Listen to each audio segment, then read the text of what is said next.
goes for the assassination. So much pressure put on Cloud9. They lose to GA. Oh my God! He stole it! He stole the Elder Dragon! Sneaky! Oh my God. What was that? Oh, nice. Is that a W? Yeah. Holy shit. All right, go to Dragon. Go to Dragon. Let's rush Baron. Oh, Sneaky W. she is. Sneaky fucking W. Good job. All right, nice.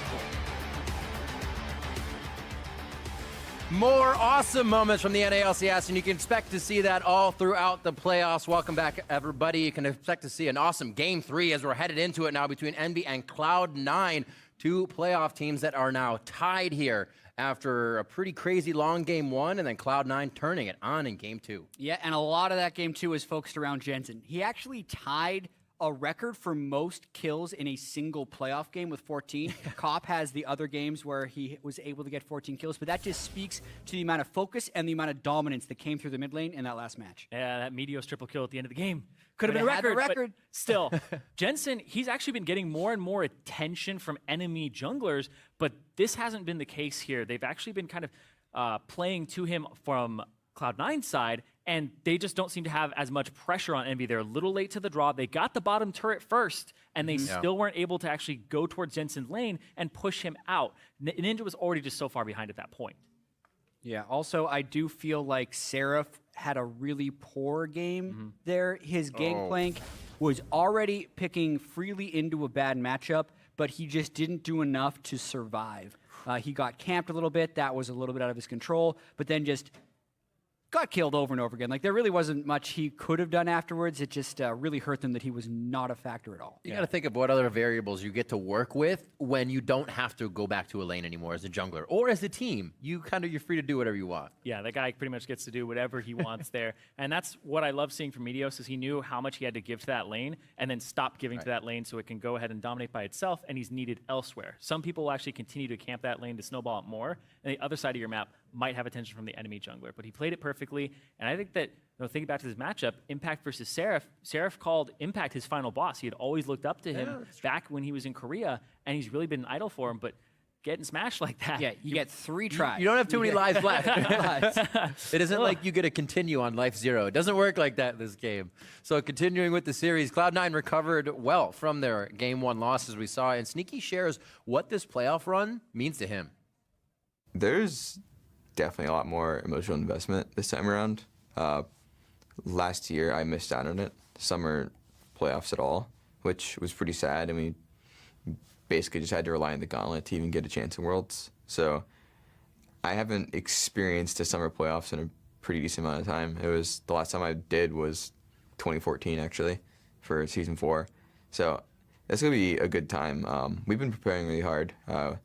We've been doing a lot of stuff to help us get in the right mindset and make sure we're all ready to win. Make sure they're all ready to do it Hylas this time. Cannot have that guy back in. Yeah, can't pull him in. No ways on the roster. And to Sneaky's point right there, it is a lot about the mindset. It's making sure that you don't tilt after the first game. It's having confidence in yourself and your teammates. And they were able to show that resiliency in the last match. We've seen that come into play just on a one-off. That was the confidence we saw kind of CLG working with at MSI. So you can see what that confidence can do. Will it show up again in this game for either team? We'll have to find out here as we get into Game 3. If the picks and bans don't switch too much, we're going to get another good battle. So far, the same bans for Cloud9, and there's the change-up. Drop the top bench, which used to be a Cassiopeia. And the Ashe is still alive. Is that live? Cloud9 has their priorities set pretty straight right here. Ban the Syndra, they simply just pick what was the last ban by EnVy in Game 2. Yeah. And we get another Tahm Kench game. Yeah, I think you picked that Ashe away as well. But Ashe into Tahm Kench, he negates the arrow a lot during the laning phase and also later in the game.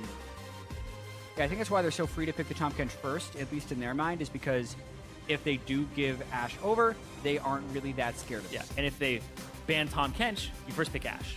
Because then there's not the same thing to stop it. It's a nice back and forth, and because the Taliyah and the Shen bans are so set in stone for EnVy right now, they do not have the flexibility.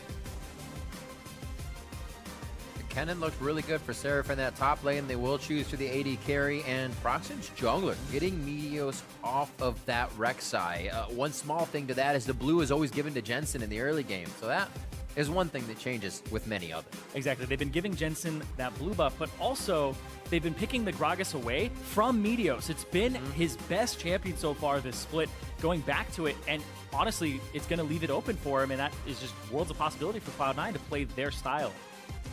Yeah, a lot of early gank possibilities for Meteos if he goes Gragas. He doesn't have to go it here, but he can if they want to keep their options open. They lock in Gnar and the jungler, so really similar drafts by C9 in all 3 of their first games.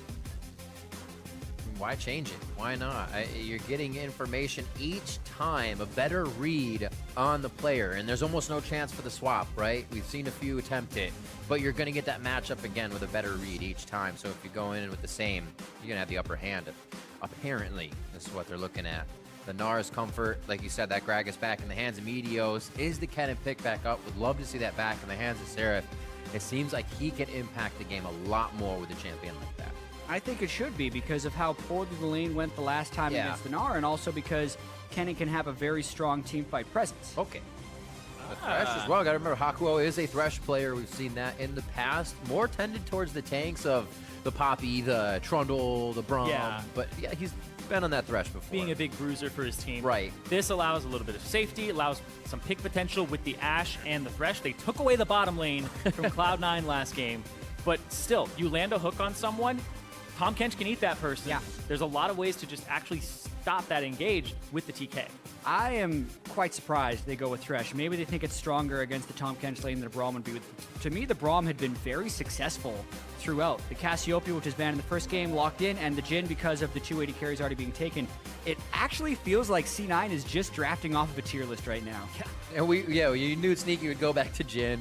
The Cassiopeia was left up last game, but the Syndra was just the easier play. Now ban this game. Whoa, Jace getting locked in. We talked about how they have some pretty crazy picks for EnVy. Awesome. And they're pulling out all the stops in playoffs right now. This spreads their damage a little bit as well. One of the potential flaws if they were to have gone with Lissandra Kennen again is they wouldn't have a big AoE 80 carry like Sivir to be able to take them into the late game. So they go with the poke champion like Jace, who has strong scaling physical damage, and now they have their damage spread that they so desire. And he also has a acceleration gate for the Kennen to go through and get in there a little bit faster. That's exactly why I'm smiling ear to ear. So cool the way they're tucking these things into their composition if they miss out on it before.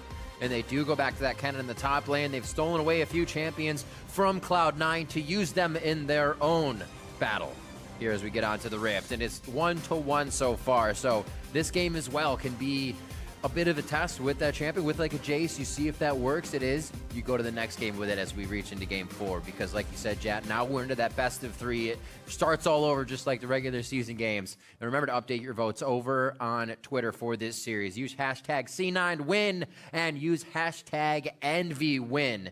I'm sure both have been getting quite a few votes and may have swung towards the Cloud9 side after that last pretty momentous win here.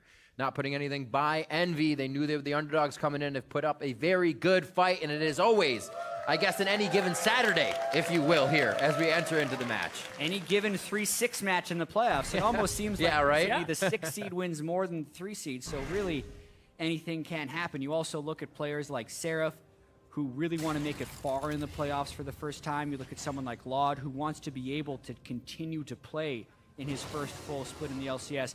But then we even talk about Sneaky or Jensen, who we just heard from, haven't gone far in the summer playoffs because they didn't even get to participate in the last split, or last year rather, in 2015.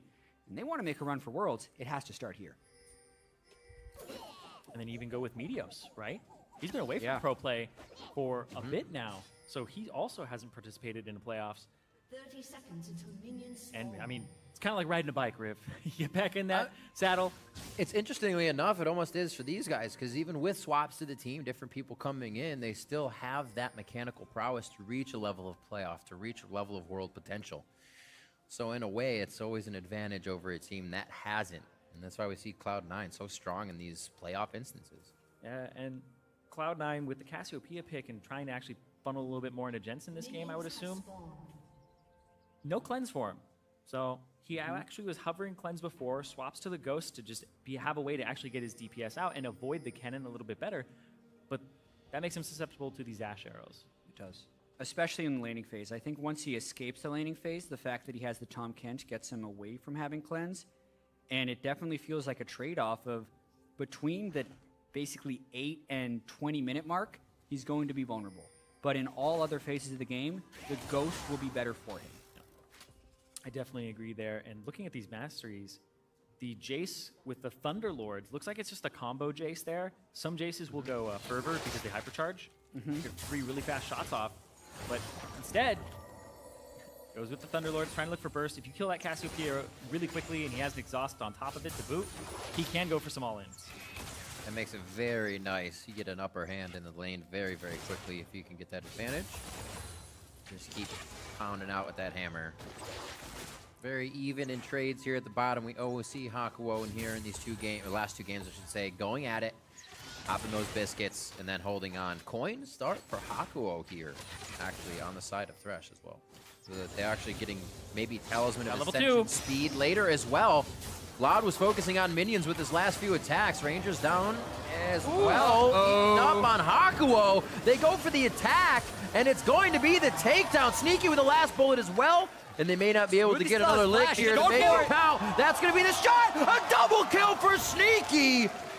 You can't disrespect the Tom Kench damage early in the CC from having a stun and something that takes you off the map. Complete disrespect. You also can't disrespect Sneaky's Jhin. He was the first one to master the champion. It's not his most played, but he knows exactly what he is doing. Smoothie is level 1, but he's a minion away from level 2.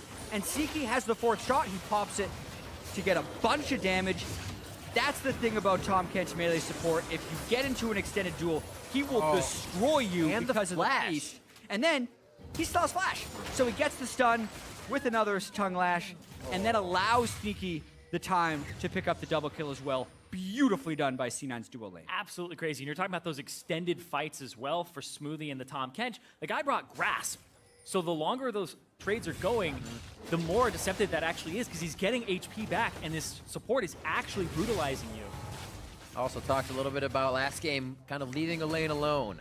And I don't think they're really going to have to go down there and help Sneaky and Smoothie. Meteos can really have a field day with mid and top side here. Make sure these standard lanes go in their favor. Summoner spell. He's going to be here anyways. They want to make this worse. The horse is down. They look to kick it. Elad, the body slam into the dark passage. Godlike. Flight. He'd actually clicked the lantern, and he caught him during that incredibly fast movement speed. And this is also going to be a massive challenge for EnVy as a team. They talked mid-season about having issues between the synergy of the 3 Korean players and the duo lane. When your duo lane then starts 0-3, that comes roaring back. And look at this one more time here. God. Tongue lash for the slow. Jhin W takes it. Boom, boom. Really well played there. It was perfect. It's a great start timing, the too. body slam, and then you flash exactly on the moment. You only have the speed of Lantern. It was crazy. Meteos, such good timing on that, and timing on the gank as well. Lot had just got back to lane, and the wave was pushing away from him. So Sneaky was able to freeze it, double the CS of Lot at the moment, 2 levels up, now just 1, but oh my god, this is awful for Lot and Hakuo, and EnVy are just going to have to play from a deficit here. Here goes Prox from behind, though.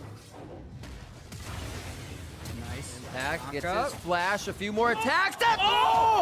He misses the Thundering Shuriken. The red buff ticks. He gets the surge out. He should be all right. Lightning Rush, rather. He should be all right. What a save for Impact as well. To let nothing happen there means EnVy is really trying. The resources are going to waste, though. That's actually a gank that Impact has absorbed in every single game. It's starting to become a little bit predictable. The Proxen will route up there about 5.5 minutes in. But Impact, even without wards and even without respecting it, has been able to get away with his life every single time. That was almost mirrored to the last game. Body slam in, would have Rek'Sai tunnel, but a flash out. He knows what he's doing. Rinse and repeat for the top lane here. And he can still stay to get some CS. And he teleports back. Yeah, and to make matters worse, Lot's gone Cull. Yeah. Like, if you were even hoping to be able to kind of compete, you would have gone with either a second Doran's or like boots to dodge some skill shots. The Cull here makes him so susceptible. I'm actually expecting a turret dive when Meteos hits level 6 to just brute force down on the bottom side. Which will actually be pretty soon. Pretty soon, yeah. Be in about the next minute here. There isn't a camp for him to clear on his way down here, but it looks like he may even have it just in mind ahead of time. Yeah, Proxen's kind of on it, though. He's already passed to that side of the jungle to provide a little bit of safety. And he's gone with the smite. Now he's 6. Oh, God. Look out. Wolf Spirit is tracking him around. Wolf Spirit then into checking him out with the Hawk shot. Yeah, what would actually dissuade the dive that I was just calling for is the fact that there's a teleport discrepancy in the top lane. The fact that Seraph could teleport in with the cannon ultimate makes it less likely and much more dangerous, but here that he may is. not matter, chat. Apparently. He has the Raptor buff, so they're alerting right now to Seraph. Things may happen in the bot lane. Keep an eye if a teleport call is necessary. And with that vision of bot side Meteos, This is so nice by Impact. outside Proxen. It's so nice by Impact. Impact just walks down here. He's like, I got nothing really to do in lane. It'll slow push towards me in a bit. And he checks out the blue because Meteos showed himself bottom side. Do they work on the flash down, though? He sees the sensor of Impact. I think he might have actually gotten a glimpse of him. If he made it around the elbow of that wall, it's going to be a Oh, he's gank gonna here. have to Flash dive him. down, but now he's 6. this is Got a tough. lot of Narbar to work through. It's going to be slicing Maelstrom, so Seraph takes it first. He's got to get out the before turret. the turret hits him. He was the one to take aggro, and Impact pulls the 1-for-1 in a 2v1. And this also tells C9 that no jungler is in the bottom side. See you later, turret. Yep, first blood on that turret will go down, and they might give it to Sneaky again, solo. And that's just a huge advantage here. Sneaky already up 1,900 gold. 4,000 gold on Sneaky. God. 2,100 gold on the opponent 80 carry. The lane no longer exists. Basically, the lead is Sneaky's bankroll right now, as you're seeing in that gold. Oh, Lord. And that Cull is just, it's going to be so long before that actually pays off. It's pretty much going to be Cull and Caulfield's Warhammer to a Yomu's Ghost. Yeah, track on when he actually is able to finish that. Cloud9 here with their momentum, kind of helping out their stat of being one of the teams with the least dragons in the early portion of the game here. Buffing that up a bit as we check out the dive one more time. Yeah, Impact trying to absorb ganks. Seraph unfortunately took turret aggro. They would have probably liked for Proxen to do that since he is doing less damage. Right. But then Impact focuses what the turret has already acquired, and with his dying breath gets one more auto attack off, which was able to finish off Seraph. Yeah, I'm actually really surprised that Seraph didn't use his Lightning Rush a little bit sooner, because the Kennen combo, you can get a double stun and then set up a triple stun right afterwards, because you saw Impact jumped off of his head. If he had Lightning Rush enabled, Impact would have landed and been stunned again. Right. Mid lane pretty equal, giving the chance here for Jensen to walk down. Who's going to be the one in the belly? And that's going to be Jensen. As they walk away, they got to face him so he can ult if he even needs to. I don't think they're going to need to. He gets off Miasma, should be good. The end of Deadly Flourish catches Laud, and he goes down as well. It's going from bad to worse. They have to realize they don't have a turret, and they're up against Tom Kench. So that play is always a possibility. One of the big reasons C9 is even first picking that Tom Kench, from the lane dominance against some of the other supports if it's played poorly, to the ability to punish the map afterwards. All the things clicking for C9 this game. And they've been doing such a great job of punishing this. And this is that Ashe that, well, Jensen didn't take cleanse. Well, laning phase might be a problem if the Ashe is able to roll. Well, he's completely out of the lane and almost out of the game at this point. He has to play catch up for a very long time. And, I mean, they did this to Seraph last game. Now, it's that bottom lane. They're getting two people out and... Gotta say it, especially this matchup right now, 6 kills to 1. It's kind of the probability right now. A lot of love for this guy in the top lane. Proxen is going to be one to tank in. Slicing Maelstrom goes down, but they're going to be forced out. He can easily chase this. Oh! The charge blast coming in from Ninja. Very nicely done. A shock blast to the chin onto Impact, and he does not get a double kill for himself. You almost forget there's a Jace in the game, and then out of nowhere, ends up getting that kill. This game has been so focused around the bottom lane fiesta that it has been for Cloud9, Sneaky and Smoothie, getting so many kills and assists that, yes, we have forgotten about it. But the thing with that is when Impact is getting camped on the other side, he's actually just trading kills. So it's a net neutral trade in the top lane versus this massively positive thing in the other side. And Impact gets Seraph's TP out. He doesn't know it either. Yeah, he doesn't realize he's gone. He's gonna funny because you recall what they were saying on the desk as you play this Syndra, you gank this Syndra, and she comes out 1-to-1 because she's so powerful. Well, you're getting that in the top lane from a Gnar, and it makes things even harder when you can't close out the kill clean. Yeah, Seraph didn't get the immediate stun. Oh, and then man. Flashes in a little bit later and almost transformed there for a little bit extra HP. The play itself had developed this nice energy. We're thinking Impact's going to get mega and pull off this double kill, and then Ninja just shuts it down. Easy shot blast. Snuff that fuse out. All right, not too much damage output on that attack. The wallop comes through. Nice dodge by Jensen. The activation of level 6 already trying to happen from EnVy. With the arrow down, Meteos feeling pretty aggressive. Yeah, didn't actually go for the explosive cast backwards either. Yeah. It was actually kind of nice to Hakuo there. Hakuo was still at flash and exhaust, but it could have been a chance to at least force the flash Yeah, out. he was also on grounded from the Cassiopeia. So he couldn't get away. It's a possibility. He may have been able to edge himself off of it, and Meteos was conscious of that. Belt finished up for Seraph. He's had a much better game for himself so far. There has obviously been the failed ganks, but he could still provide for the team. As long as Cloud9 acts a little slower, they're able to take mid. Seraph's going to be pulled out of this top lane just to help mid.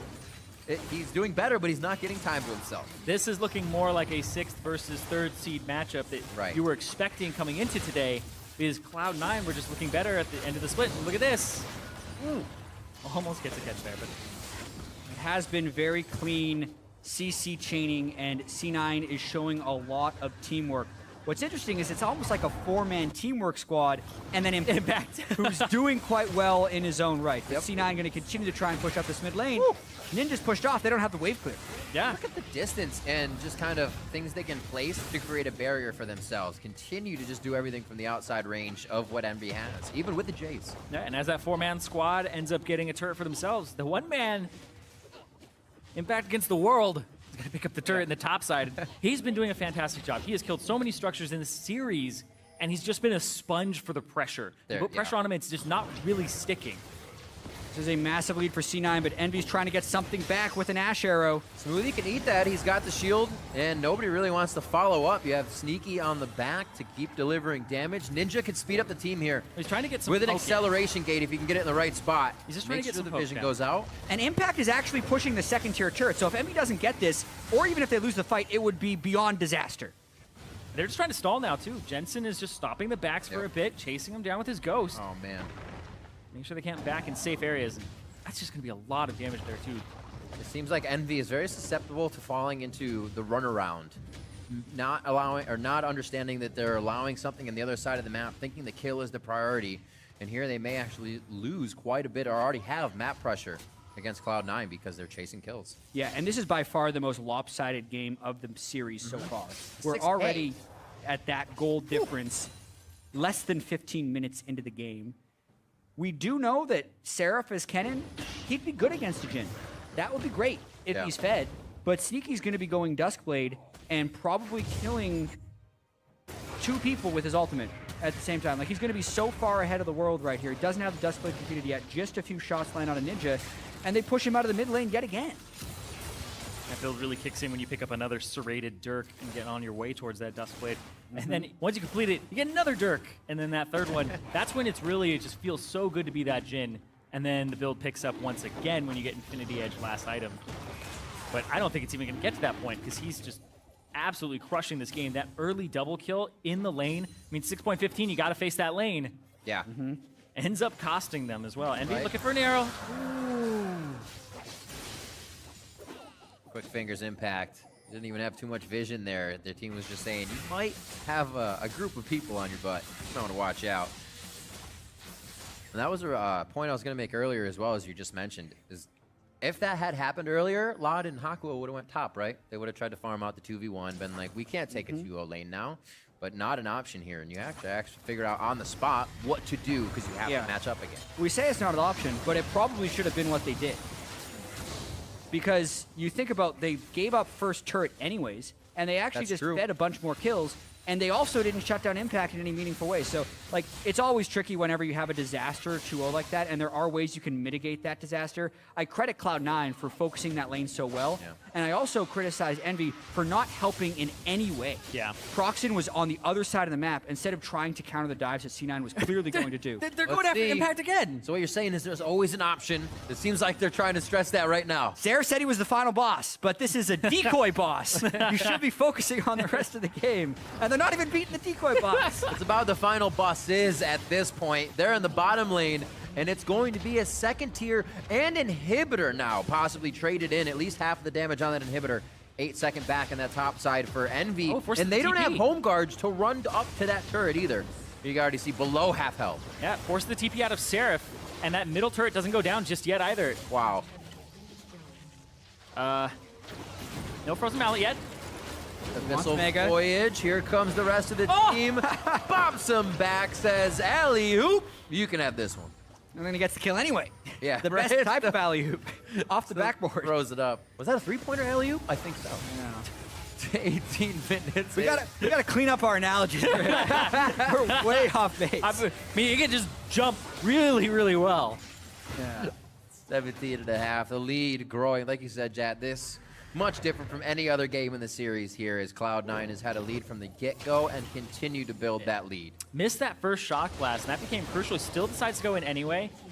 And then Impact, the Gnar, gets to jump away. This matchup actually happens a decent amount in the top lane. And Impact, ooh, that was beautiful. Yeah, it knocked him all over the place. And I think that was just an act of desperation from Ninja, hoping to get some type of kill back. Yeah. They know they're down 8,000 gold, and he knew he'd missed the shot blast, but he figured he had exhaust, he could take the duel. He was just wrong. Yeah. And talk about desperation. That's what I've been seeing a lot of from EnVy in this series. When they get behind, we're seeing those moves where they overextend. They're chasing Impact down for so long. They're devoting too many people to one thing, and then they lose more on the opposite side of the map. And it's clouding a bit of their decision-making and how quickly they can make them, where they're like, we have to get something, instead of thinking about what they give up when they get it. Always think that the next moment is the right one. We've got the catch. This is the catch. And you realize Cloud9 is still one step ahead of you. Yeah, and for a rookie squad, that's not completely uncharacteristic. Right. Whereas Cloud9, on the other hand, they've been adjusting to having new shot callers and having a new game plan, and overall, they've been adapting fairly well. Yeah. And you can see they still go for things like Baron baits, like setting up picks. And for C9, a lot of it is about growth, because while a lot of these players are heavily experienced, they're kind of put together in this iteration for the first time. Meteos and Jensen have slowly been developing their synergy. Rupert, it's his first split as a coach. Yeah. Looks like we actually had a Kennen ultimate burn. That's why we saw the Tom Kench ultimate coming through, as for protection.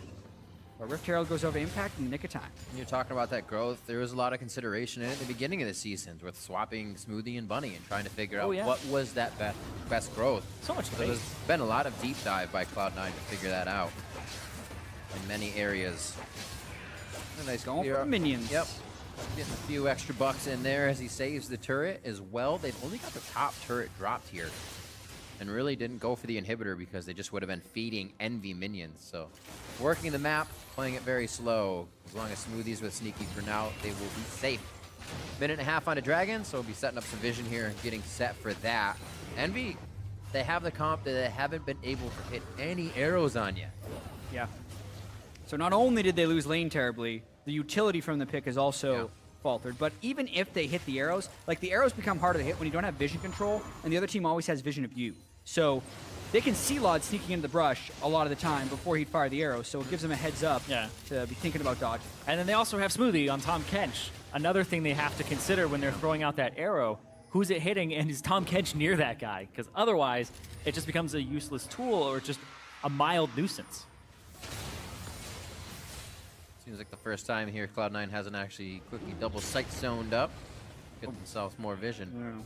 This is EnVy actually trying to set up, but Cloud9 are going to call this bluff. They're going to go straight for the mid lane. I mean, this team is actually pretty slow at Baron, so C9 was in mid lane. They could open up with the Jhin ultimate and think about stopping this one. You'd think.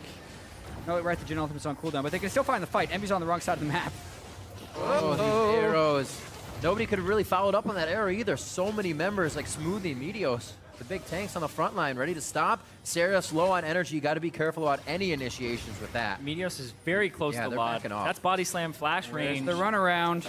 Hakuo, that's a loss of aggression. You throw the hook out, they know it's not there anymore. That means they can fight. It's the small things that mean we can initiate, and the hook going out triggered that for Cloud9. The dynamite explodes, and so does EnVy. Proxen left running for the hills as he heads to the other side of the map. And Cloud9 looking dominant here. They're going to try to get this Oh, last kill. They don't want any 50-50 for the follow Exactly. Baron, so they get him out, or at least know where he is once they start that off. They're going to go ring around the Yeah. rosy. Run, Proxen, run. Oh, deadly flourish! It did block him, wore off, and he's good to go. So Meteos, he flashes. Oh, he got the pop-up. Is there nice. going to be another one? Don't drink it, you got to throw it. Ah, drinking it's still good. As long as he's keeping tabs on Proxen and he can't steal it, it's still worth it. No smite available at that point. And Baron on every member of Cloud9 after that ace. Yeah, this game is a massacre. Yeah. By C9. Like, it is not even close from the start to especially this point. EnVy is desperate. They're not making the smart decision on how to stall out the game, and C9 is punishing them in every single way. EnVy has their back to C9's base, which is not what they want right here. And then they spread out as they're running through. They have the Jace gate. They could have probably found a way to run away in a speedy fashion. And then Lod, he starts hitting the Grob. Like, what is that for? Hakuho then gets caught. Lod is in a bad position. Like, nothing is actually working for them, whereas C9 is completely in the right state of mind, eating Jin as he's about to get flanked. He just wanted a friend as he, passed away. Yeah. Maybe I can kill something. Don't want too much I don't health. want to go alone. And speaking of not going alone, Tom Kench ends up going through and smoothly brings along a friend. And they eventually get Proxen. But so far, like, even just looking at the build now, Sneaky, he's going Infinity Edge third item in the Jin build where you typically build a magic resistance item, but Seraph is just not far enough ahead to be like warranting buying a Maw, and instead of getting that third penetration item, he goes for that crit enhancement item and looking for those gigantic crits to get Lot off the map. And I think it's also because he has so much faith in Smoothie's Tom Kench. He doesn't necessarily need the magic resist. If even in that last fight he gets jumped on by a point-blank range Jace, and it's fine. Where did that faith come from? Like we said, we haven't seen Tom Kench on this team. These guys have really been working these end scrims in secret and making sure the compositions synergize perfectly with how Cloud9 wants to play. Nexus turrets are in the eyes of Cloud9 here. As they enter the base, the fight's gonna have to happen first. And as the way they are playing it, very methodical, it might just mean these two inhibitors and a quick step out. It's just such a devastating game from Cloud9. EnVy, talk about mental fortitude the last two games. This is one you have to bounce back from, because right now, Cloud9 just look like they're going to try to end the game. Yeah. And where does that mental fortitude must be tarnished after this game? You tried to take away the Ashe. You tried to take away or ban other things out, and that's not even what the real success was to another composition that they used. Yeah, depending on the team, it can be difficult to even bounce back from small mistakes, or even a loss where you had a lot of things go right. It's even harder to bounce back from a game where everything goes wrong. Right. It all did start with the bottom lane, and it's also been a previous weak point for this team to just kind of unravel. They have to be so careful going to the next game. C9 trying to end. Last inhibitors getting taken down. This one should fall. Sneaky has good eye on it, or good eyes on it, I should say, as he's back and forth. But they will take a kill if they can lock it down. The flash forward, all from Jensen. There's one, there's two. Ninja now in the eyes of Meteos. And it looks like he is going to get slowed but not taken down as all of EnVy heads for the fountain. Now onto the Nexus turrets, and Cloud9 come back even stronger in Game 3 for 2 consecutive wins as they put themselves in a game point position here in the quarterfinals against EnVy. This game's going to be 25 minutes on the clock, 16-2. Cloud9 bring it to game point versus EnVy. And Cloud9, most dominant game of the series so far, 25.5 minutes, an absolute slaughter. Yeah, that was really well done by Cloud9 across the board. Obviously, Sneaky and Smoothie are the ones that got it started, but then the rest of the team was playing solid as well. Impact absorbed so many ganks and was picking up kills on the back end in 1v2s, and that allowed the 4 other members of the team who were already winning substantially to just crush the game. Yeah, and you could see EnVy, they seemed like they were getting a little bit frustrated. The ganks weren't sticking. That bottom lane is already far behind. And in mental resilience, you cannot blame somebody on your team for that previous game. You can't go this bottom lane, man. You have to play with them, and you have to get this back on the same page. Maybe they throw more ganks down there. Maybe they end up having them play a little bit safer, because that was a 2-on-2. That was even before the junglers really had an effect on the lanes. Yeah, and we're seeing patterns develop throughout the 3 games. We're seeing that Proxen favors the top lane very heavily with his ganks. We're also seeing that Meteos has been pretty critical about getting that dual lane the first turret. That's something Sneaky's been able to pick up in 2 of those games. And we've had blue side, red side for C9 and EnVy respectively in all 3 games. All of that needs to change if EnVy wants a chance in this series. Even a few things in the early, you said one of them that's huge for me is they have to make those ganks work on impact. They try so much, but if you lose that and bottom, you're so far down the hill when the game starts, then there's almost really no chance. We've said it enough. We have to see what the analysts say. We'll check back with Dash and the analysts to break this one down. Thank you very much, gentlemen. Jats calling for some change on the side of Team EnVy after another loss here. 2-1 now in favor of Cloud9. Next one will be game point for them.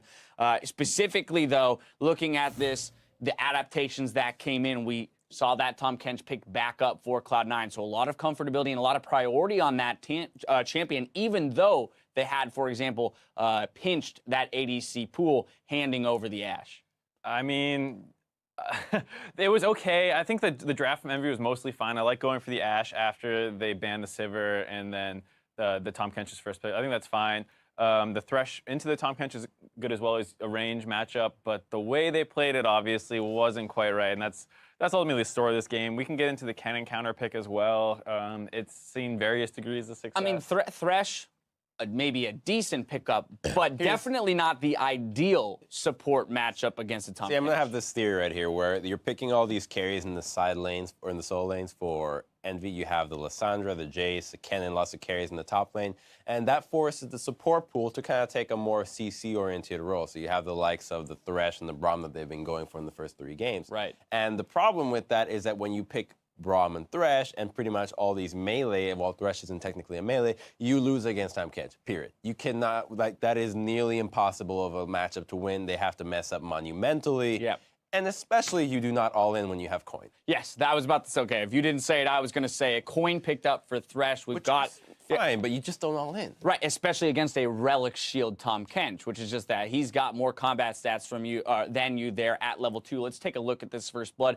Or rather double kill in the bot lane. It's the only replay we have, and the reason being is that this essentially did spell the end of the game for EnVy. Well, they go in because they have the 2 advantage, but Sneaky gets the last hit on the creep to start it, and then this is actually just really well played. While he's reloading, he walks into the brush while they have Hakuho in Smoothie's mouth, so it was just really well timed where neither of them were damaging at the same time, but they walked out. This fantastical tongue lash right on the creeps. Oh, yeah. Oh, yeah. Making sure he didn't... Nice and sticks to it. Well, now Sneaky gets 2 kills, doesn't have to blow his flash. All 4 summoners are blown on the other side of that 2v2 lane. And so this essentially puts EnVy in a situation where they have choices they can make. Either we start throwing more resources to the bot lane in order to try and turn what just happened around, right, and get them back into the game, or we have to throw all of our focus and resources on the opposite side of the map in hopes of winning it hard enough on that side that they can cover for the losses on the other side. And they're pretty much all bad choices. Right, because if you go bottom, that man in your screen, Meteos, is going to come down and counter you. We saw them go down and get a return kill almost instantly where he gets that nice flash body slam onto the Lantern. If the Rek'Sai's there, it really doesn't change it. You might save him, but then you're just blowing time and resources protecting people who are still going to lose the lane. It was just, you can't afford in a playoff series against a good team to lose a lane that hard. Once you get double killed level 2 and he comes back with the serrated Dirk to you're nothing, it's you want to hear what the alternate stream's saying about the top lane when you see in the screen double kill bot lane. Dyrus is like, this is where you as a top laner.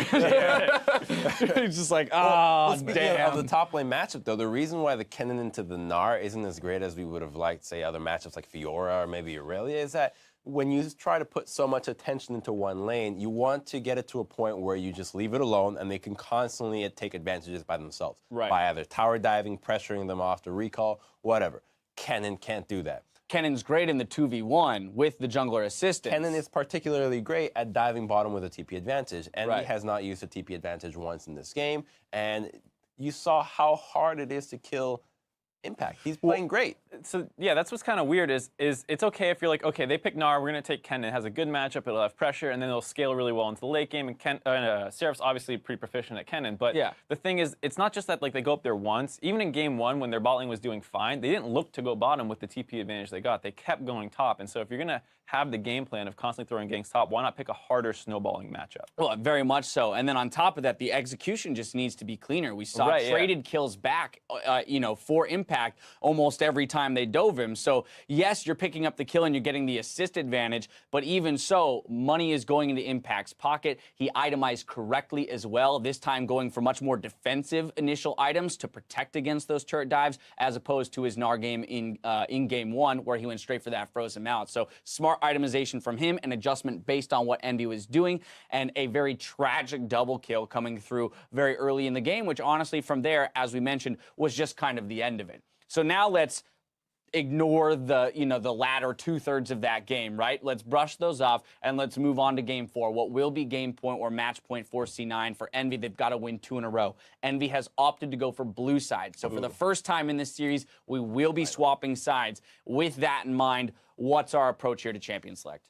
Well, You got something? Because I got a lot. You got a lot. You go then. I actually would have liked to see EnVy take the purple side again. Okay. But this is why, because I want them to clinch away the Gnar. I don't think Gnar right now is worth that first pick. You don't want to really give away so many things, but you can stay on the purple side, let them have the Tam Cancer, whatever you feel like, and then you go, bam, you get the Gnar, you get the Cassiopeia if you like, and immediately you take the soul lanes, and you make sure that you have soul lanes that can deal with pretty much anything that you want. Right now on the blue side, I can't help but think that maybe they're trying to get the Tam Kench themselves, grab the Ashe, things that don't really seem to be for EnVy style. Right, I think that's what I was going to say is I'm not exactly sure what they have planned on blue side. We've only seen them red side. Right. And we know that their strategy seems to be like get some counter picks mid, safe bot lane, and like just chill, and then make some plays around the top side. That seemed to be their plan going to blue side. I don't know what they're planning, but if they're going to just take a Tom Kench away, that doesn't feel drastic enough to change how this series is not going. at all. I mean, in my head, without diving into this too much, my first thought for an advantage of moving to blue side is simply for the sake of changing sides. Right, is simply for forcing Cloud9 onto the red and say, now you have to ban from red side. Now you have to pick from red side, which will inevitably change the outcome. Maybe they're hoping that Cloud9 only had blue side stress prepared. Don't think that's the case. I mean, the thing is, it's a reference. I know the reference. It's season 2. Yeah, whatever. I think Vlad, Karma, Sivir translate pretty well over to the red side bans. Right, you're not unhappy to ban those. The Shen might be the thing that they're looking for. That's true. Right? Actually, they've been banning it a lot. It is a drastic change of style that can impact the top lane and bottom more than any other pick right now. All right, so hopefully the switch of sides will give us a pretty drastic change in champ select. Cloud9 are just 1 win away from moving on to the semifinals, being our first team there. So stay tuned to see if they can make the jump or if Team EnVy will rally and take us to a Game 5. You're watching North American Quarterfinals.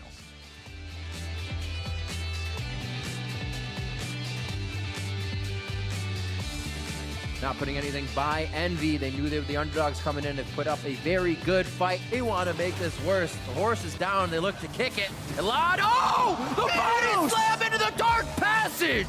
Godlike flight. I ult for. Yo, I got flashed on. Come here. I'm meeting you. They can lock it down. The flash forward. Ult from Jensen. There's 1. There's 2. 25 minutes on the clock. 16-2. Cloud9 bring it to game point versus EnVy.